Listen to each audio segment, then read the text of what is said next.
வணக்கம்.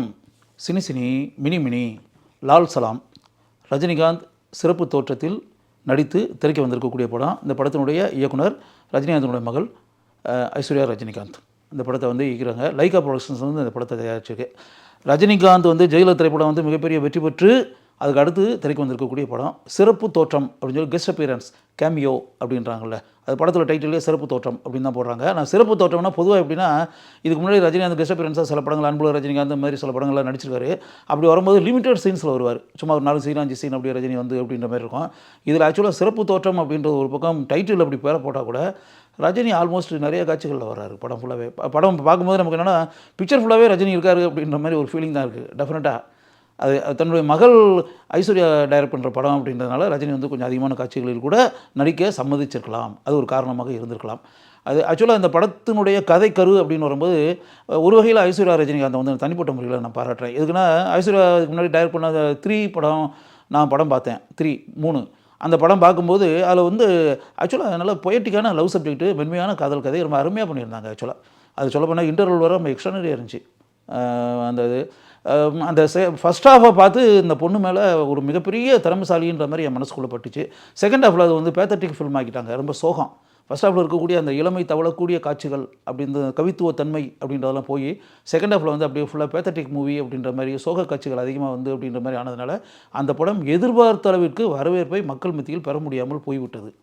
ஆனால் வந்து ஒரு திறமையான இயக்குனர் அப்படின்றது இருக்கிற படம் பார்க்கும்போதே 3 படம் பார்க்கும்போதே என்னால் உணர முடிந்தது. அப்படி வரும்போது இந்த படம் பார்க்கும்போதே ஆக்சுவலாக ஒரு டேலண்டட் கேர்ள் அப்படின்ற மாதிரி மனசுக்குள்ளே நினச்சி தான் அந்த படத்தையே நான் பார்த்தேன். ஆக்சுவலாக ஐஸ்வர்யாவை பொறுத்தளவில் இப்படி ஒரு வெயிட்டான ஒரு கதை எடுத்ததுக்காகவே பாராட்டலாம். உண்மையாகவே இது வந்து ஒரு கரடு முரடான ஒரு கதை, ஒரு மத பிரச்சனை அப்படின்ற மாதிரி ஒரு விஷயத்தை வந்து முஸ்லீம்கள் இந்துக்கள் இருக்கக்கூடிய ஒரு கிராமம் முரார்பாத் அப்படின்ற ஒரு ஊர், முஸ்லீம்கள் அதிகமாக இருக்கக்கூடியது, இந்துக்கள் அதை விட கொஞ்சம் கம்மியாக இருக்கக்கூடிய ஊர்.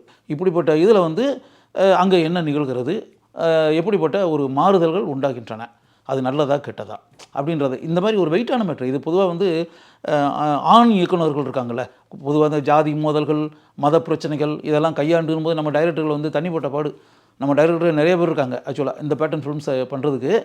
அந்த மாதிரி இயக்குநர்களுக்கு மத்தியில் வந்து ஒரு பெண் இயக்குனரான ஐஸ்வர்யா வந்து இந்த மாதிரி ஒரு கதைக்கருவை எடுத்து படத்தை இயக்க வேண்டும் என்று தீர்மானித்து இறங்குனதுன்னு இருக்குல்ல, அந்த முயற்சியை வந்து உண்மையாகவே நான் பாராட்டுறேன். சகோதரர்களைப் போல வாழ்ந்த முஸ்லீம்களும் இந்துக்களும் இப்போ விரோதிகளாக பகைவர்களாக ஆக்கி இதில் வந்து குளிர்காய்ந்து அரசியல்வாதிகள் எப்படி ஆதாயம் தேட முயற்சிக்கிறார்கள், இந்த பேட்டர்னில் ஒரு மேட்ரு. அது பிறகு என்ன நடக்குது அப்படி இப்படின்ற அந்த விஷயங்கள் அந்த கிராமத்தில் இருக்கக்கூடிய அப்படி அந்த இந்துக்கள் அப்படின்றதில் வந்து அதில் இருக்கக்கூடிய இளைஞன் அப்படின்றது இருக்கு இல்லையா, திருநாவுக்கரசு, அதான் வந்து விஷ்ணு விஷால் அவர் ஆக்ட் பண்ணியிருக்காரு. அவங்க அப்பா வந்து லிவிங்ஸ்டன் அண்டு ஜீவிதா 2 பெற்றோர்கள். லிவிங்ஸ்டனும் மொய்தீன் பாயாக முஸ்லீம் கதாபாத்திரத்தில் வரக்கூடிய ரஜினிகாந்தும் ஒரு காலத்தில் இந்த ஊரில் கிராமத்தில் நண்பர்களாக இருந்தவர்கள். 2 பேருமே அந்த ஊரில் நண்பர்களாக இருந்தவர்கள் ஒரு காலத்தில். இப்போ மொய்தீன் பாய் வந்து அந்த ஊர்லேருந்து போய் பம்பாய், ஏன்னா 90களில் நடக்கக்கூடிய கதைன்ற மாதிரி வச்சிட்டாங்க. அப்போ வந்து மும்பை கிடையாது, பம்பாயில் போய் அவர் மிகப்பெரிய டான் பேட்டர்னில் பாஷா படத்திலலாம் வந்தார்ல, நாயகன் படத்தில் கமல்ஹாசன் வருவார்ல, அந்த பேட்டர்னில் அங்கே வந்து ஒரு மிகப்பெரிய டானாக உருவாகி மொய்தீன் பாய் அப்படின்ற பேரில் வந்து அங்கே வந்து ஒரு மிகப்பெரிய டானாக அங்கு இருக்கிறார். பம்பாயில் நல்ல செல்வாக்குடன் மிகப்பெரிய தொழிலதிபராக. அவருடைய மகன் விக்ராந்த் சம்சு அப்படின்ற கேரக்டரில் he is in Bombay now. ஒரு நீண்ட இடைவெளிக்கு பிறகு இதில் வந்து ஒரு கிரிக்கெட்டை வந்து மறுபடியும் விளையாடலாம் அப்படின்னு முடிவெடுத்து அப்படி வரும்போது இந்தியா பாகிஸ்தான் அப்படின்னு மாதிரி, அதாவது முஸ்லீம்கள் அணி வந்து பாகிஸ்தானா, இந்தியான்றது இந்துக்கள் இருக்கிறது வந்து இந்தியா பாகிஸ்தான் அப்படின்ற மாதிரி. இதுக்கு முன்னாடி அப்படி கிரிக்கெட் விளையாடும் போதெல்லாம் மேக்ஸிமம் இந்தியா தான் அப்போ இந்தியாவும் பாகிஸ்தானும் சண்டை நடந்து பாகிஸ்தான் எந்த காலத்தில் வெற்றி பெற்றிருக்கு, எப்போவுமே கிடையாது, இந்தியா தானே வெற்றி பெற்றிருக்கு. அதே மாதிரி இதில் அது சிம்பாலிக்காக அந்த வர்ணனையாளர் அப்படி சொல்லுவாங்க, இந்தியாவுக்கும் பாகிஸ்தானுக்கும் போட்டி நடக்க போகிறது அப்படி. இந்தியா தான் தொடர்ந்து வெற்றி பெற்றுருக்கு, இந்திய அணி வெற்றி பெற்றுகிட்டே இருக்குது, பாகிஸ்தான் அணி தோல்வி அடைஞ்சிக்கிட்டே இருக்குது. இப்போ வந்து பாகிஸ்தான் அணி வெற்றி பெற வேண்டும், அதுக்கு இப்போ என்ன செய்கிறது அப்படின்னா, இந்த ஊரில் மொய்தீன் பாயினுடைய மகனாக இருந்த அவன் வந்து பாம்பேயில் இருக்கான் விக்ராந்த், அந்த கேரக்டர் சம்சுதீன், அவனை கொண்டு வந்து விளையாட வச்சாச்சுன்னா அப்படியே இது பண்ணிடலான்ற மாதிரி அங்கேருந்து கொண்டு வந்து விளையாட வைத்து அதுக்கு பிறகு என்ன நடக்குது எப்படி அப்படின்போது மறுபடியும் இந்திய அணி தான் வெற்றி பெறுது. அதுக்கு பிறகு மோதல் அப்படிலாம் ஆனதில் வந்து கை வந்து சம்சுதீனுடைய கை சில சதி வேலைகளால் அப்படியே வெட்டப்பட்டு அப்படின்ற போது அப்போ தந்தை மனசுக்குள்ளே இதனால் துடிச்சு போய் எப்படி அப்படின்றது ஒன்று இருக்கு இல்லையா. அதுக்கு பிறகு அடுத்தது எப்படிப்பட்ட சம்பவங்கள்லாம். இந்த சம்பவத்தால் சிறைக்கு அனுப்பப்பட்ட திருநாவுக்கரசு என்ற திரு கதாபாத்திரத்தில் வரக்கூடிய விஷ்ணு விஷால் வந்து சிறையிலேருந்து போய் சிறையிலேருந்து தண்டனை வச்சு வெயிலில் வந்து வெளியே வந்து இதெல்லாம் ஆரம்ப காட்சி, இதெல்லாம் ஃப்ளாஷ்பேக்கில் வரும் இந்த மேட்டர்கள்லாம். அப்படி வந்த பிறகு பின்னாடி இந்த ஊரில் என்ன நடக்கிறது, அடுத்தடுத்து என்னென்ன விஷயங்கள்லாம் நடக்குது, இந்த மோதல்கள்லாம் வந்த பிறகு அப்படின்னு. அது பிறகு பக்கத்தில் இருக்கக்கூடிய இன்னும் ஒரு 3 கிராமங்கள், அதில் இந்துக்கள் இருக்கக்கூடிய கிராமங்கள் தான் அதிகமாக. அதில் தேர் திருவிழா அப்படின்னும்போது ஒரு தேரவே 3 ஊர்களுக்கும் கொண்டு போய் வேறு நாட்களில் அப்படிங்கும்போது அந்த இந்துக்களுக்குள்ளேயே மோதலை உண்டாக்கி ஒரு கிராமத்தை இன்னொரு கிராமத்தில் இருக்கக்கூடிய மனிதர்கள் வந்து எதிர்த்து அந்த தேர் திருவிழாவை நடக்க விடாத அளவிற்கு எப்படிப்பட்ட ஒரு செயல்களெல்லாம் மனிதர்கள் ஈடுபட்டு அப்படின்ற அரசியல்வாதிகள் எப்படி பகடைக்காய்களாக மனிதர்களை மதம் என்ற போர்வையில் எப்படி குளிர்காய வைத்து ஆதாயம் அடைகிறார்கள் அப்படின்றதான் மேட்ரு. இப்போ இந்த மொய்தீன் பாயின் ரஜினிகாந்த் கேரக்டர் வந்து இந்த ஊருக்குள்ளே வந்து இப்படியெல்லாம் ஆன பிறகு எப்படி வந்து அவர் வந்து இந்த நின்று போன தேர் திருவிழாவை மறுபடியும் தேரை வந்து அவரே முஸ்லீமாக இருந்து அவரே வந்து தேரை ஒன்று இது பண்ணி வச்சு அந்த ஊரில் வந்து அந்த தேரை ஓட வைத்து அந்த திருவிழாவை நடக்க வைத்து எப்படிப்பட்ட ஒரு அற்புதமான ஒரு காரியத்தை செய்ய வைத்து அந்த மனிதர்களுக்கு நீதி புகட்டுகிறார் அப்படின்றது. அதில் 2-3 விஷயங்கள் ரொம்ப அருமையாக இருக்குது. அதில் வந்து அந்த சலாம் அலைக்கும்னு சொல்லிட்டு நம்ம சலாம் அலைக்கும் சலாம் அப்படின்ற ஒரு விஷயம் இருக்குல்ல, அதுக்கு வந்து ஒரு விளக்கம் கொடுத்து அப்படின்ற மாதிரி ஒரு விஷயம் அந்த சொல்லுவார். இந்த இந்தியா பாகிஸ்தான் அணின்ற மாதிரி இன்றைக்கி இந்தியா என்னது இந்தியா பாகிஸ்தான் வெறுப்பு தூண்டுற மாதிரி வந்து வர்ணனையாளர்ன்றது அப்படிலாம் பேசவே கூடாது. இந்தியா பாகிஸ்தானில் இந்தியா சுதந்திரம் அடையும் போது வந்து பாகிஸ்தானில் இருக்கவங்க நீங்கள் வந்து வேறு நாட்டுக்கு அதில் எங்கள் நாடு வந்து அப்போ அங்கே போகிறவங்க போனாங்க. இப்போ மீதி இருக்க முஸ்லீம்கள் வந்து இந்தியாவிலே இருந்துட்டாங்க.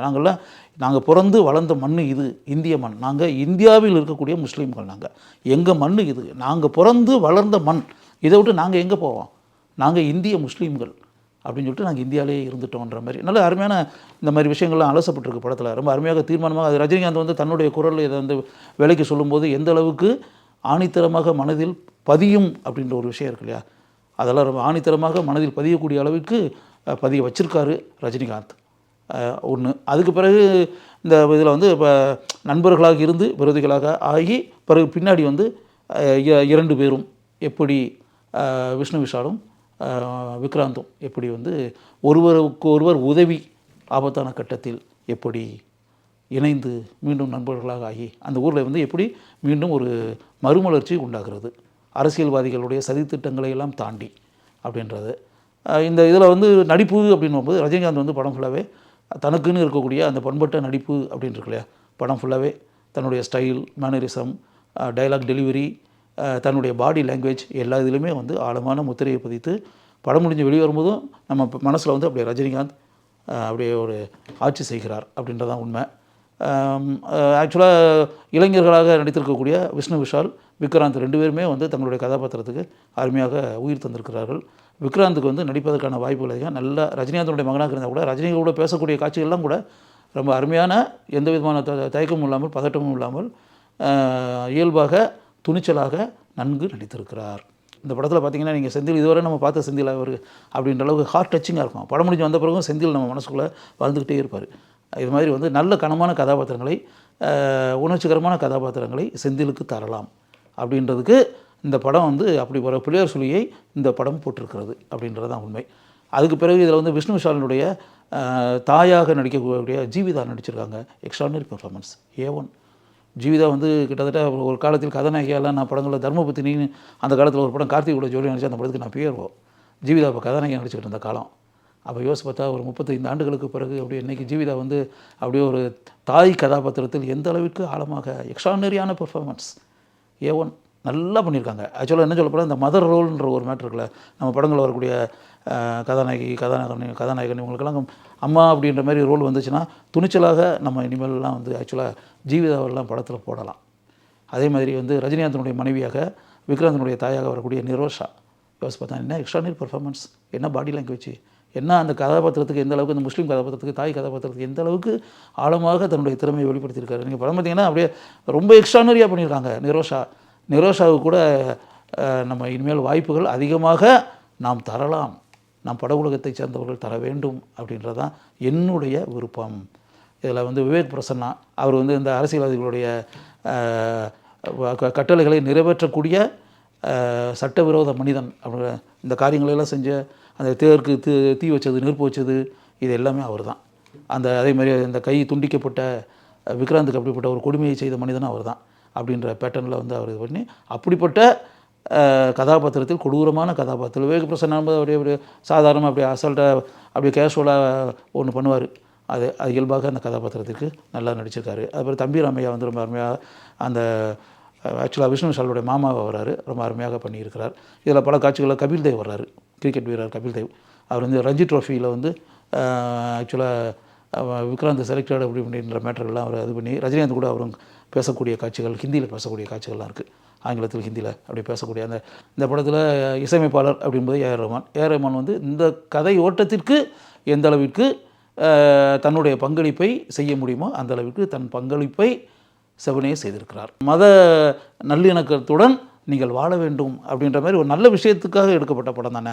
அப்போ நல்ல முயற்சி, நல்ல விஷயத்துக்காக எடுக்கப்பட்ட படம் போது நிச்சயமாக அந்த அப்படிப்பட்ட முயற்சியில் இறங்கியதற்காக லைக்கா நிறுவனத்தையும் இந்த படத்தினுடைய இயக்குனர் ஐஸ்வர்யா ரஜினிகாந்தையும் சிறப்பு தோற்றத்தில் படத்தில் நடித்த ரஜினிகாந்தையும் நம்ம வந்து கட்டாயம் பாராட்டத்தான் வேண்டும்.